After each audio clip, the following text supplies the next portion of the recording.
네, 오늘은 성서 지리와 성경이라는 주제로 두 번째 시간입니다. 그래서 여러분들이 지난주에 이제 예루살렘에 대해서 함께 말씀을 나누었는데 이 시간을 통해서 여러 가지 이야기들을 하겠지만 여러분들이 성경을 보고 또 이해하는데 또 말씀을 깨닫는데 재미를 느끼고 또 기쁨을 경험하고 또 그 은혜를 체험할 수 있는 귀한 시간이 될 수 있기를 주의 이름으로 간절히 축원합니다. 우리가 어떤 곳을 이제 가기 위해서는 그곳으로 가는 길을 이제 선택하게 됩니다. 아마도 오늘 이 저녁에 여러분이 오실 때에도 나름대로의 길을 선택하고 오신 겁니다. 물론 늘 뭐 다니던 길이 있기 때문에 그 길로 오시긴 했겠지만 걸어서 갈 거냐 아니면 운전해서 올 거냐 혹은 버스 타고 올 거냐 지하철 타고 올 거냐에 따라서 오는 길이 이제 달라지는 거죠. 그런데 그냥 길만 달라지는 것이 아니라 그 길에서 경험하는 것들이 달라집니다. 걸어서 올 때 보는 경치가 차를 타고 올 때 보는 경치하고 다르고 또 어떤 것을 또 선택해서 오느냐에 따라서 거기서 만나는 사람도 달라집니다. 아마 운전하고 오게 되면 사람들은 그냥 지나가겠지만 실제로 만남을 경험하지를 못할 것이고 뭐 버스를 타든지 다른 대중교통을 타게 되면 거기서 누군가를 만날 수 있는 그런 기회들도 이제 얻게 되죠. 그리고 어떻게 오냐에 따라서 여러분이 오늘 날씨도 다르게 경험했을 겁니다. 걸어서 오신 분은 굉장히 오늘 굉장히 춥구나 이렇게 경험하고 오셨을 것이고 또 운전해서 오시는 분은 그래도 춥지만 그 추위를 경험하는 시간은 조금 더 짧은 그렇게 오셨을 겁니다.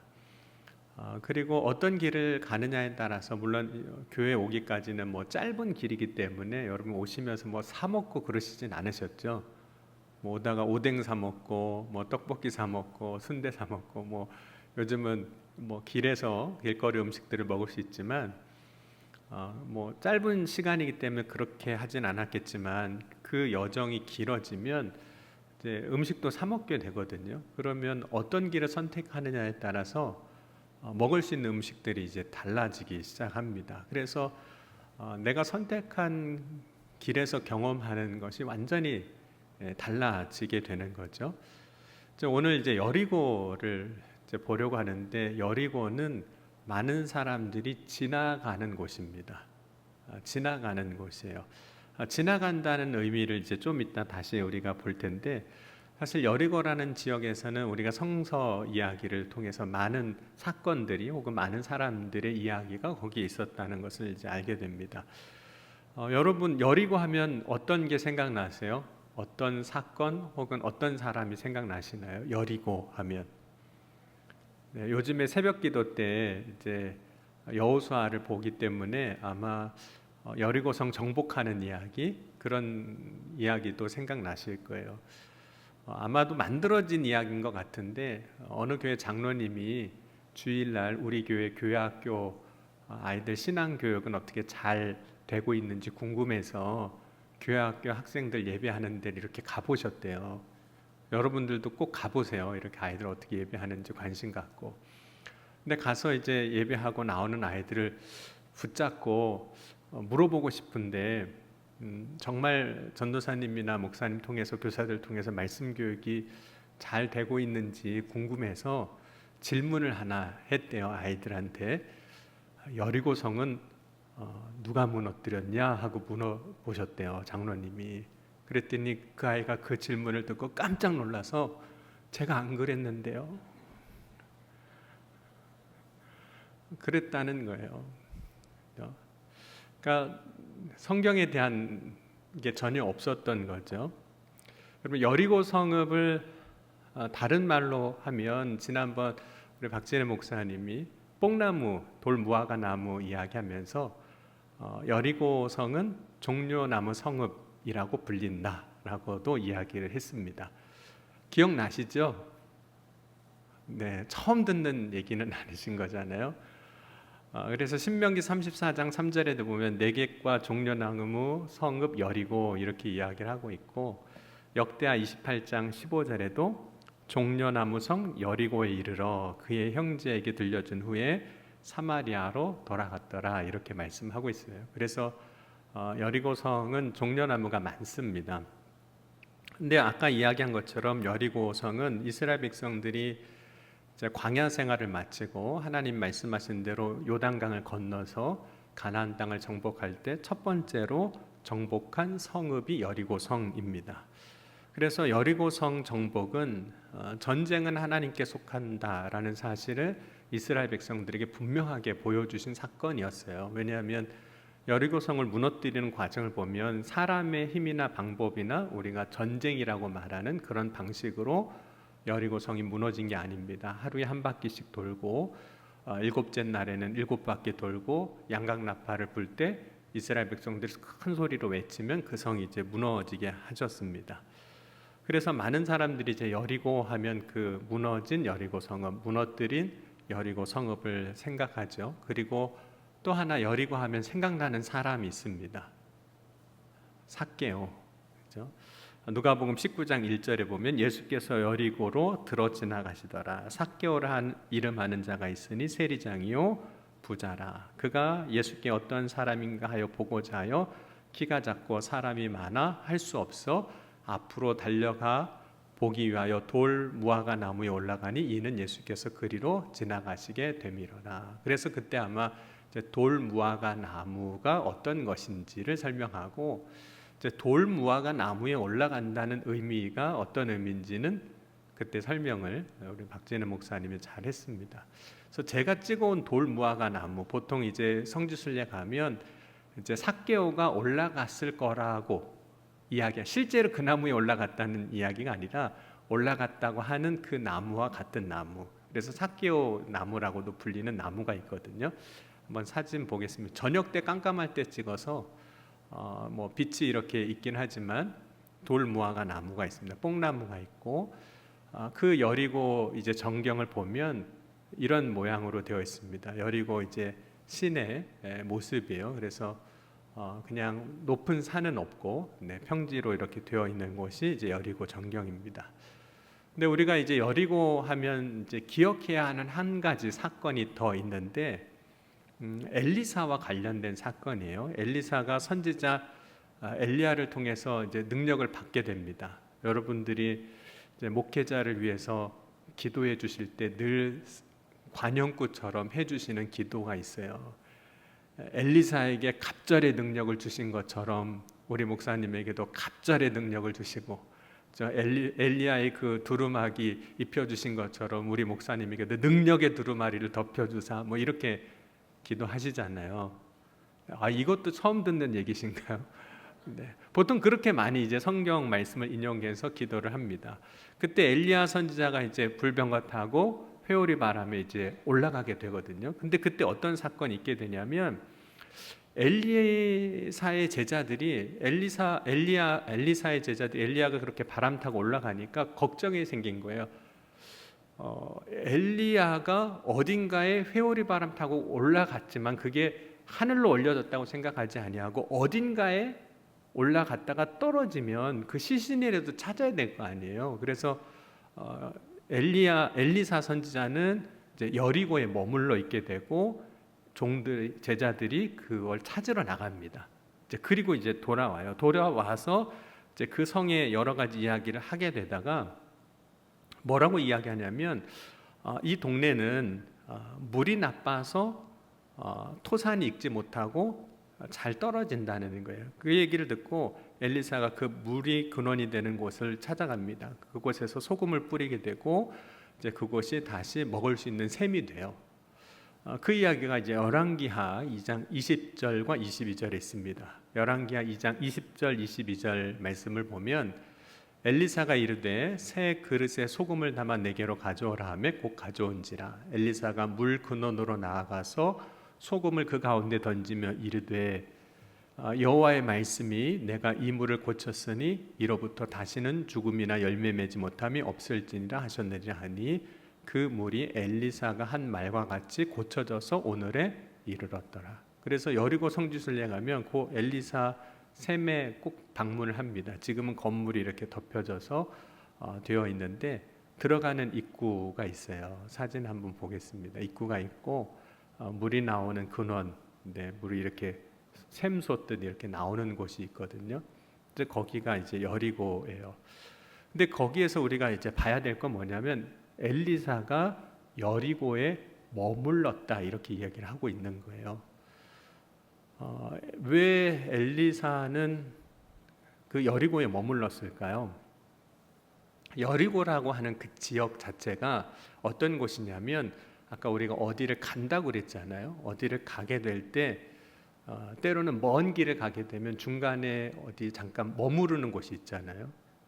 경유하는 곳 혹은 뭐 며칠씩 가야 되면 중간중간 쉬어가는 곳이 있는데 여리고라는 성이 보통은 그렇게 여행객들에게 쉬어가는 도시라는 거죠.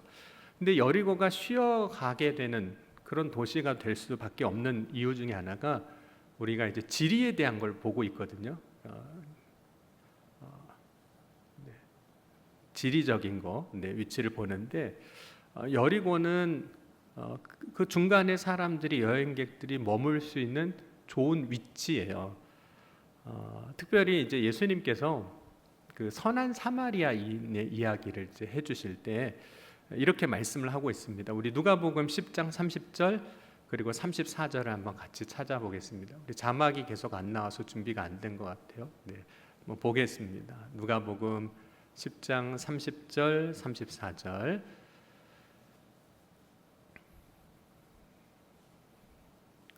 우리 10장 30절 먼저 함께 보겠습니다. 누가복음입니다. 예수께서 대답하여 이르시되 어떤 사람이 예루살렘에서 여리고로 내려가다가 강도를 만나매 강도들이 그 옷을 벗기고 때려 거의 죽을 것을 버리고 갔더라. 그래서 34절에 보면 이제 선한 사마리아인이 등장합니다. 이렇게 말씀하고 있어요. 34절도 같이 읽겠습니다. 가까이 가서 기름과 포도주를 그 상처에 붓고 싸매고 자기 짐승에 태워 주막으로 데리고 가서 돌보아 주니라.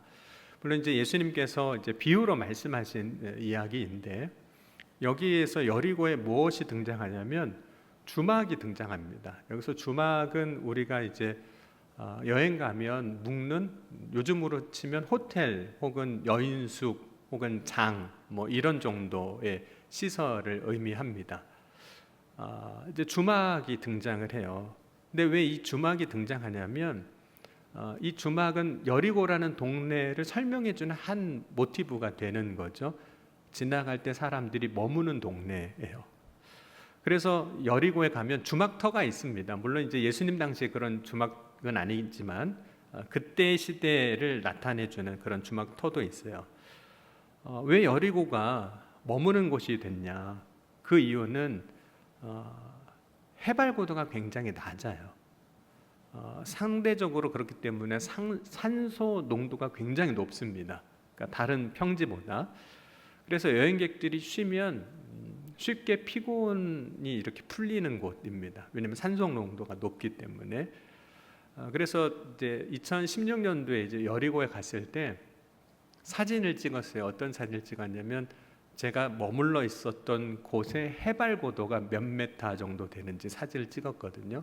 몇 메타냐면 마이너스 240m입니다. 잘 안 보이시죠? 네.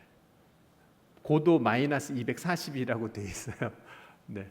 그러니까 해수면보다 아래쪽으로 이 여리고라는 도시는 240m나 더 내려가 있는 곳입니다. 그러니까 다른 곳보다 기압이 좀 높고 이제 산소 농도가 높을 수밖에 없는 거죠. 그래서 여리고라는 이 지역을 이해하려면 지중해로부터 이제 사해까지 혹은 요단강까지 혹은 요단 동편의 모압의 평지까지의 그 단면을 이렇게 보면 여리고가 어디쯤 있는지를 보게 됩니다. 네, 잘 안 보이실지도 모르겠는데 빨간데 이렇게 화살표 따라가시면 거기가 여리고고요. 왼쪽에 조금 진한 색으로 되어 있는 데가 지중해입니다. 바다입니다. 그리고 바다보다 낮은 곳에 지금 마이너스 240에서 60m 사이에 있고 가운데 이렇게 불룩 올라온 데가 이제 예루살렘입니다. 지난주에 봤던 해발 780에서 800m 정도 예루살렘 성이 있고 오른쪽에가 이제 모압입니다. 그 해발 단면도 이렇게 보신 거예요. 그래서 여리고가 지금 이렇게 낮은 곳에 있구나 이렇게 보시면 됩니다. 그러다 보니까 여리고는 어떤 곳이냐면 항상 내려가는 곳입니다. 예루살렘에서부터도 내려가는 곳이고 저쪽 모압에서도 올 때는 내려가는 거죠. 그래서 누가복음 10장 30절 그 강도 만난 사람의 이야기인데 여러분 펴놓으셨으면 다시 한번 보겠습니다. 누가복음 10장 30절에 보면 이런 표현이 나오는 거예요. 예수께서 대답하여 이르시되 어떤 사람이 예루살렘에서 여리고로 내려가다가 강도를 만나매 강도들이 그 옷을 벗기고 때려 거의 죽은 것을 버리고 갔더라. 그러니까 여리고로 내려가는 거죠. 여리고로는 올라갈 수가 없습니다. 여리고는 어느 곳에서든지 다 내려가는 거예요. 예루살렘에서도 내려가고 모압 쪽에서도 지금 이제 요르단입니다. 오른쪽 모압이라고 하는 곳이 요르단에서 모압에서도 이제 내려가고. 그런데 여리고라는 이곳이 이제 머무는 곳이 되는 이유는 지형상으로 보면 이제 길목이에요. 그러니까 예수님께서 마태복음 19장에 보면 이제 갈릴리 지역에서 사역하시다가 요단강을 건너서 유대 지경으로 오십니다. 그리고 다시 이제 유대를 떠나 갈릴리로 가실 때 여러 갈래의 길을 선택할 수 있는데 그때 예수님께서 이렇게 말씀하셨어요. 요한복음 4장 3절과 4절 보면 사마리아 지역을 통과합니다. 우리 요한복음 3장 4절 4절도 한번 같이 보겠습니다. 요한복음 4장 3절 4절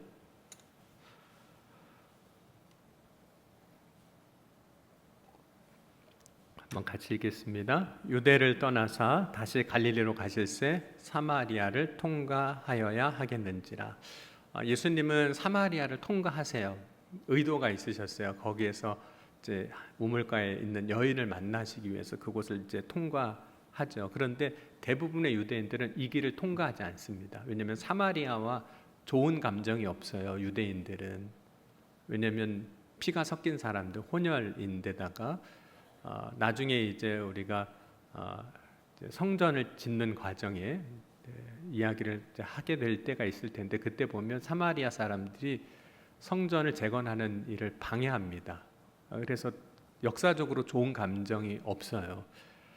그래서 그 길은 이제 지나가지 않게 되는 거죠. 그래서 대부분은 예루살렘, 갈릴리 지역, 북쪽 갈릴리에서 예루살렘으로 올 때 사람들이 택하는 길이 있는데 이 가운데 사마리아를 통과하는 길을 선택하지 않고 해안길을 선택할 수도 있고 이제 요단강을 따라서 내려와서 예루살렘으로 올라가는 길을 선택을 하게 됩니다.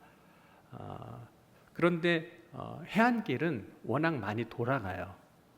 그런데 가운데는 빠른 길이긴 하지만 사마리아가 있고 그래서 유대인들이 주로 갈릴리에서 예루살렘에 오려면 어디를 선택하게 되냐면 요단강을 따라서 쭉 내려오다가 여리고까지 와서 여리고에서 예루살렘으로 올라가는 길을 선택하게 되는 겁니다. 그래서 여리고는 어떤 곳이냐면 유대인들에게는 예루살렘에 가기 위해서 항상 머무는 곳이에요. 위치상 그럴 수밖에 없습니다. 머무는 곳이에요. 그래서 예루살렘에서 갈릴리로 혹은 갈릴리에서 예루살렘으로 가는 길을 보면 크게 세 가지 길이 있습니다. 지금 설명드린 세 가지 길이 있어요. 사진 한번 보겠습니다.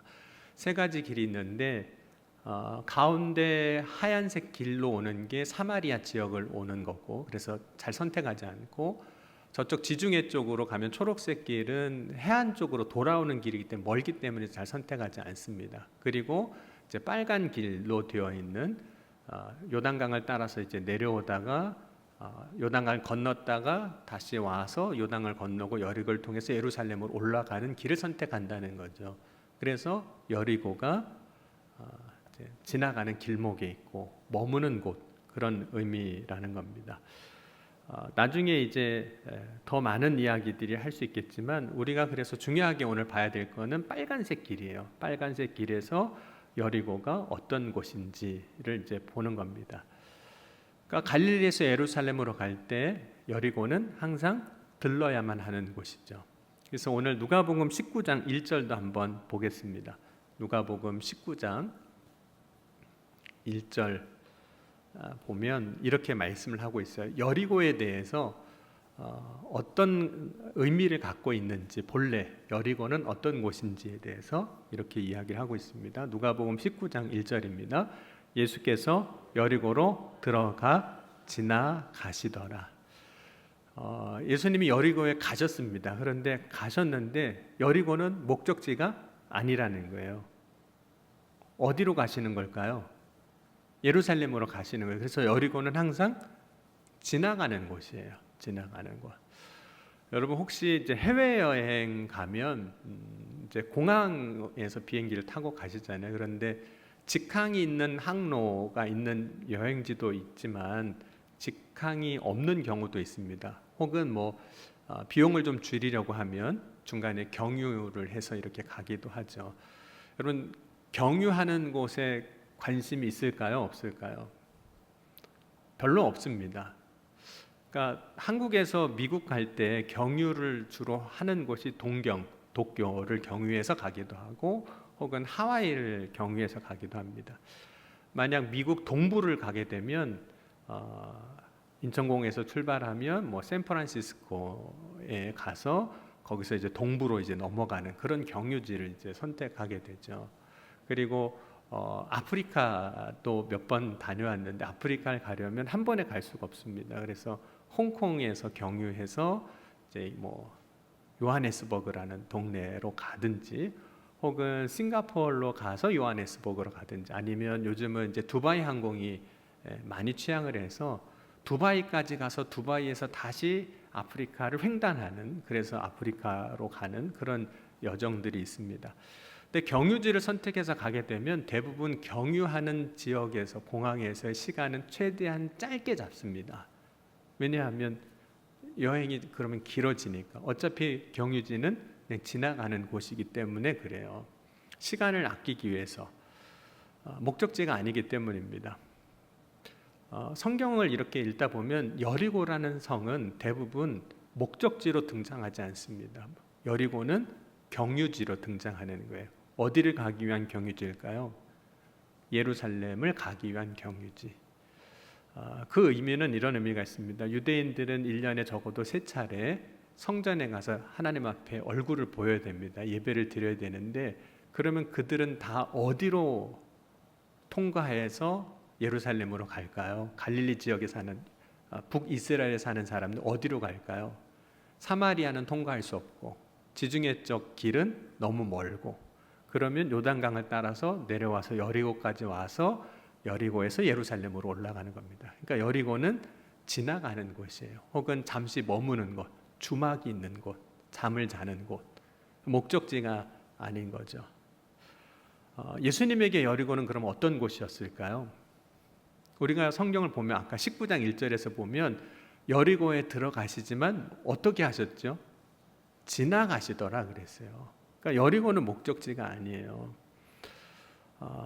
여러분 여리고는 어떤 곳이었냐면 예수님이 공생이 시작하시기 전에 제일 먼저 하신 일이 뭘까요? 세례 받으시고 그 다음에 하신 일이 뭘까요?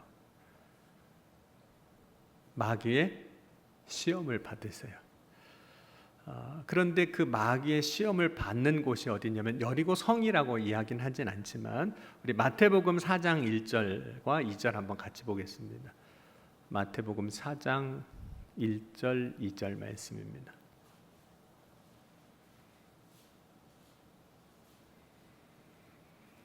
같이 한번 읽겠습니다. 그때 예수께서 성령에게 이끌려 마귀에게 시험을 받으러 광야로 가사 40일을 밤낮으로 금식하신 후에 줄이신지라. 여기서 광야는 어디를 말하냐면 유대 광야를 이야기하는 거예요. 그런데 유대 광야는 어디냐면 예루살렘과 여리고 사이의 그 산악지대를 이야기합니다. 그래서 여리고에서 보면 그 유대 광야 끝자락이 보이는 거거든요. 그래서 여리고에서 그 예수님이 시험 받았다고 하는 그 시험산이라고 하는 그 지역을 이제 이렇게 보게 됩니다. 우리 한번 사진 한번 볼게요. 그래서 사진 보면 저쪽으로 보이는 그 산이 보통 시험산이라고 불리는 그런 지역이에요. 그래서 그 입구에 보면 이렇게 쓰여 있습니다. 시험산 입구라고 써 있는데 낙타가 있고 뭐 잔뜩 있죠.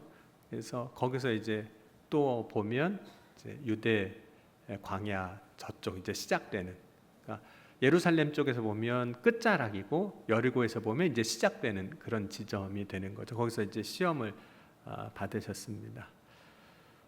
사진을 뭐 넣을까 하다가 한 장 더 넣었어요. 그 시험산을 바라볼 수 있는 데 가면 석류 주스 먹을 수 있습니다. 네, 맛있게 먹을 수 있는데, 네, 시험산이죠. 예수님은 유대 광야에 계시지 않고 시험이 끝나자 다시 갈릴리로 오시거든요. 그러니까 여리고 주변은 어떻게 보면 잠깐 들리시지만 예수님의 사역의 중심지는 아니었다는 거예요. 어떤 일로 인해서 가기는 하시지만 목적지는 아니었다는 거죠. 그러니까 예수님의 그 삶에 있어서, 생애에 있어서 여리고는 항상 예수님도 지나가는 곳이었습니다. 머무시는 곳이 아니었어요. 그런데 오늘 말씀을 보면 우리 마태복음 20장 우리 29절 읽었는데 30절부터 34절 한번 같이 읽겠습니다. 30절부터 34절 같이 한번 읽어보겠습니다. 맹인 두 사람이 길가에 앉았다가 예수께서 지나가신다함을 듣고 소리질러 이르되 주여 우리를 불쌍히 여기소서 다윗의 자손이여 하니 무리가 꾸짖어 잠잠하라되 더욱 소리질러 이르되 주여 우리를 불쌍히 여기소서 다윗의 자손이여 하는지라. 예수께서 머물러 서서 그들을 불러 이르시되 너희에게 무엇하여 주기를 원하느냐 이르되 주여 우리의 눈뜨기를 원하나이다. 예수께서 불쌍히 여기사 그들의 눈을 만지시니 곧 보게 되어 그들이 예수를 따르니라. 그럼 우리가 이제 오늘 이제 여리고에 대한 말씀 보면서 여리고는 지나가는 곳이다 이렇게 이제 정의를 했는데 오늘 이제 마태복음 20장에서 보면 맹인 두 사람이 예수님이 지나가신다는 소리를 들어요. 그곳이 이제 여리고인 거죠. 그래서 20장 30절 보면 중요하게 나오는 동사 중에 하나가 예수께서 지나가신다. 그러니까 여리고는 어떤 곳이죠? 지나가는 곳이에요. 여러분 지나가면 그걸로 끝나는 거잖아요.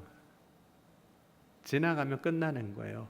그런데 오늘 그 지나가는 여리고에서 무슨 일이 벌어지냐면 우리 마태복음 20장 32절 한번 같이 보겠습니다. 20장 32절 30절에 보면 예수께서 지나가세요. 그런데 20장 32절에 보면 이렇게 말씀하고 있습니다.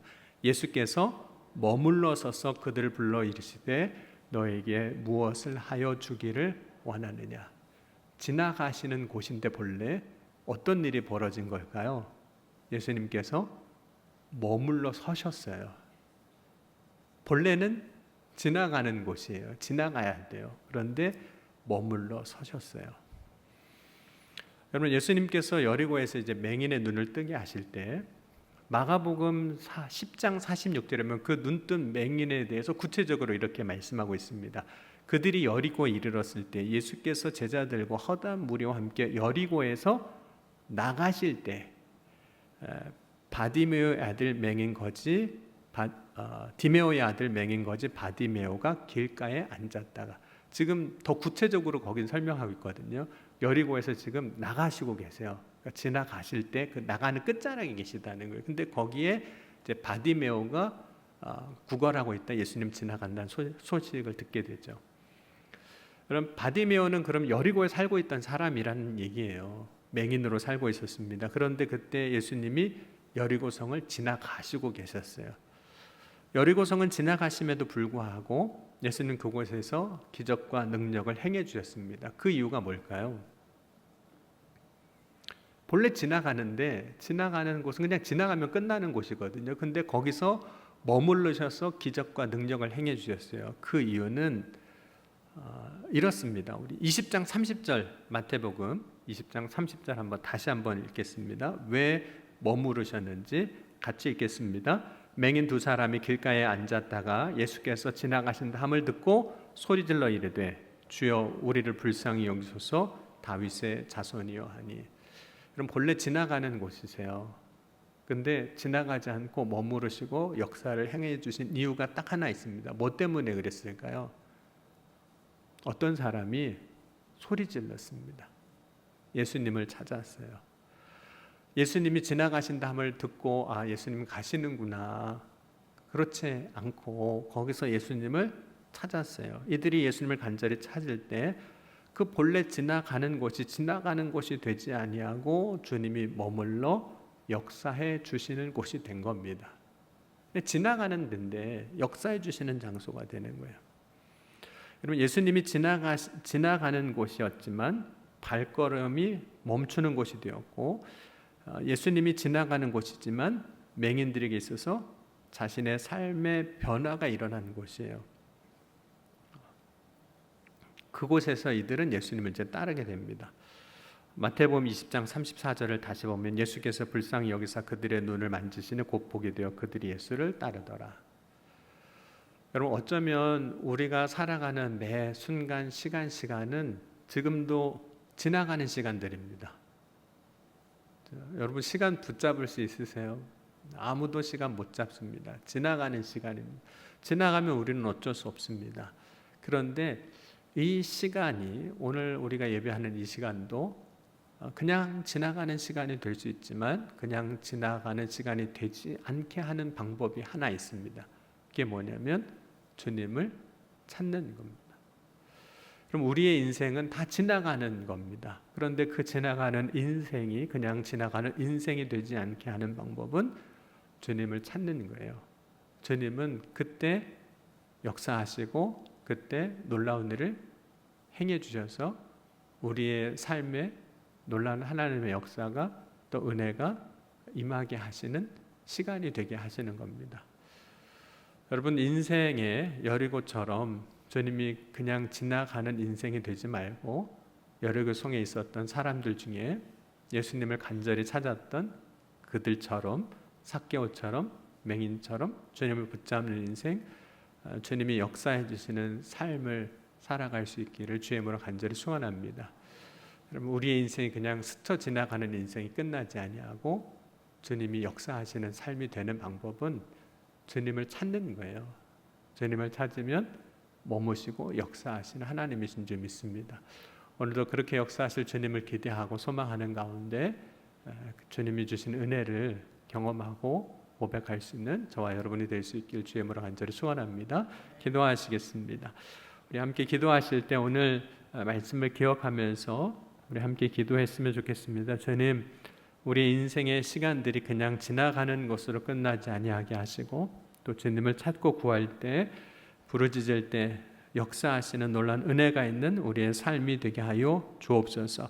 오늘도 바라고 소망하며 주님을 구할 때 주님께서 이루어 주시고 또 채워 주시고 충만케 하여 주실 것을 믿습니다. 주여 인도하여 주옵소서. 우리 함께 통성으로 기도하시겠습니다. 지금도 살아계시고 역사하신 하나님 아버지 감사합니다.